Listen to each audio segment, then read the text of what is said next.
तो class 10th इस video में हम देखेंगे some application of trigonometry exercise 9.1 का क्वेश्चन नंबर 11। तो क्वेश्चन नंबर 11 की फिगर आपको उसमें एक्सरसाइज में भी गिवन है, जिसमें हमें बताया कि एक टीवी टावर स्टैंड है vertically on the bank of A canal. Means कोई एक नहर है, उसके किनारे पर एक वर्टिकली टावर को खड़ा किया गया है। जैसे ये टावर दे रखा है हमारे पास, जिसका नाम क्या दिया है इसने, ए बी। ये टावर है जो कि एक नदी के किनारे पर है। तो नदी का एक किनारा ये हो गया बी वाला point. From A point on the other bank directly opposite the tower the angle of elevation of the top of the tower is 60 degree. Means यहाँ से यहाँ तक ये जो नहर का दूसरा किनारा है, मीन्स दूसरा किनारा है ये सी पॉइंट। इस किनारे पर एक पॉइंट है, इस वाले पॉइंट से एंगल ऑफ एलिवेशन कितने डिग्री का बन रहा है, 60 डिग्री का। तो यहाँ से एंगल ऑफ एलिवेशन कितना है, 60 degree. From another point 20 meter away from this point on the line joining this point to the foot of the tower the angle of elevation of the top of the tower is 30 degree. Means एक दूसरा point है जो कि 20 meter away है उस point से जो कि पॉइंट पहले था। जैसे ये जो पहला पॉइंट है ये कौन सा है, सी। इस वाले पॉइंट से 20 मीटर दूर एक पॉइंट और है, और इस वाले पॉइंट से जो एंगल ऑफ एलिवेशन है टॉप पर वो कितने डिग्री का बन रहा है, 30 डिग्री का।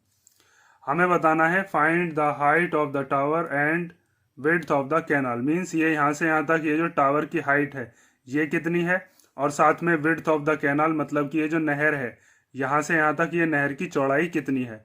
तो नहर का एक जो बैंक था, मीन्स एक जो किनारा था वो बी पॉइंट था, और एक किनारा क्या है, सी पॉइंट।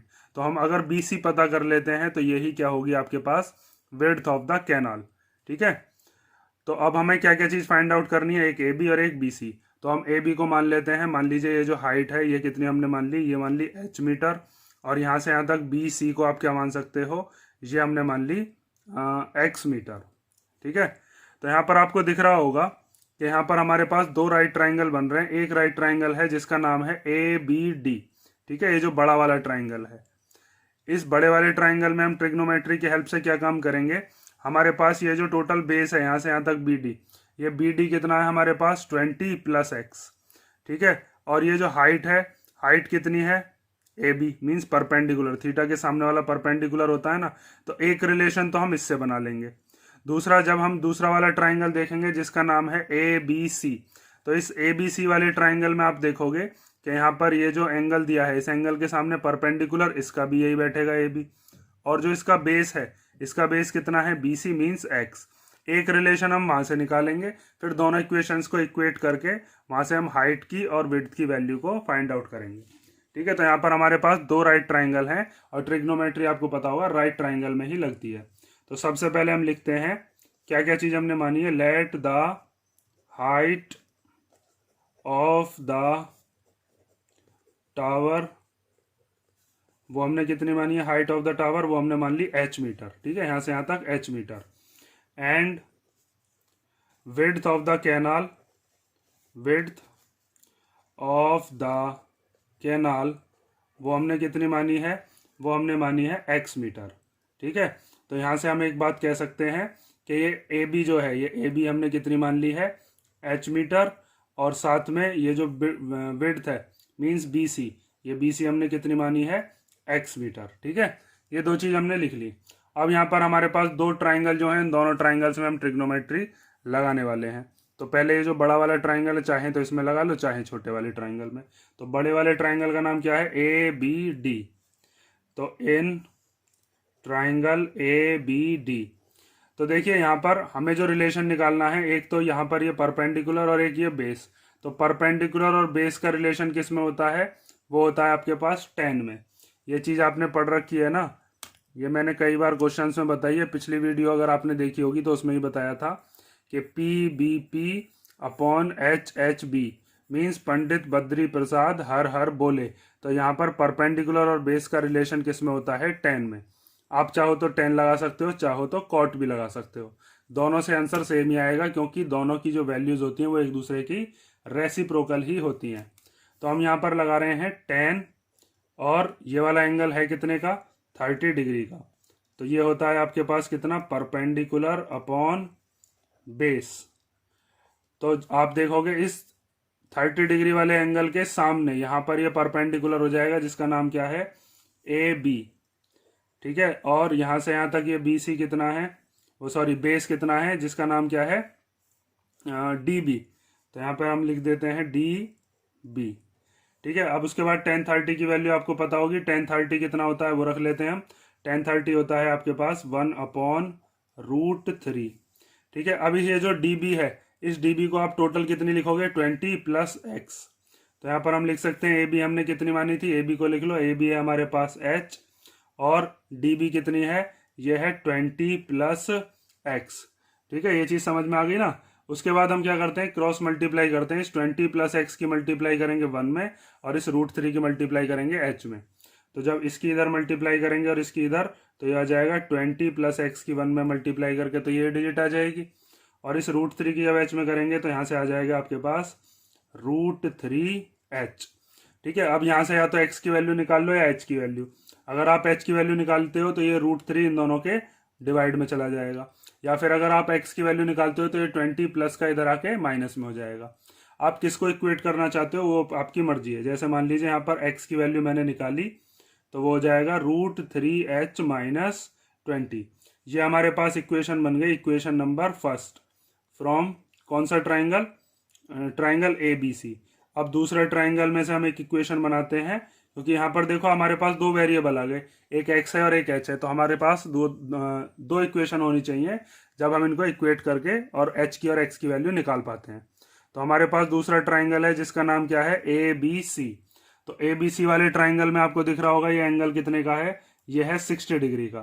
ठीक है, तो यहाँ से हम इस 60 डिग्री के हिसाब से निकालेंगे तो कौन सा ट्राइंगल है। अब now in triangle A B C. ठीक है, और ए बी सी वाले ट्राइंगल में हम क्या लगाएंगे, tan 60 डिग्री। तो tan 60 डिग्री यहाँ इसके सामने परपेंडिकुलर कितना हो जाएगा, परपेंडिकुलर अपॉन बेस। तो परपेंडिकुलर हो जाएगा A B and base is B C. ठीक है, उसके बाद हमें पता है tan 60 की वैल्यू कितनी होती है, वो होती है √3। ये वैल्यूज आपको पता होनी चाहिए कम से कम। tan 30, tan 60 और tan 45 की वैल्यू तो याद ही कर लो, क्योंकि हर एक क्वेश्चन में ज़्यादातर हमको tan 30 की वैल्यू, tan 45 की वैल्यू और tan 60 की वैल्यू, इन तीनों की ही ज़रूरत पड़ती है। tan 0 वाला क्वेश्चन नहीं आता है और ना ही tan 90 का क्वेश्चन आता है, क्योंकि इससे आता है नॉट डिफाइन और इससे क्या आता है, 0। तो हमारे पास ज़्यादातर इन तीनों की ज़रूरत पड़ती है, या फिर कोई क्वेश्चन साइन वाला भी आ सकता है, लेकिन ये तीनों आपको पता होनी चाहिए। ठीक है, अब यहाँ पर ए बी की वैल्यू कितनी है, तो ए बी की वैल्यू हम रख देंगे वो है h, और बी सी की वैल्यू कितनी है यहाँ से x। ठीक है, तो यहाँ से अगर आप x की वैल्यू निकालना चाहो तो क्या हो जाएगी, जैसे यहाँ से आपने x की वैल्यू रखी थी √3h - 20।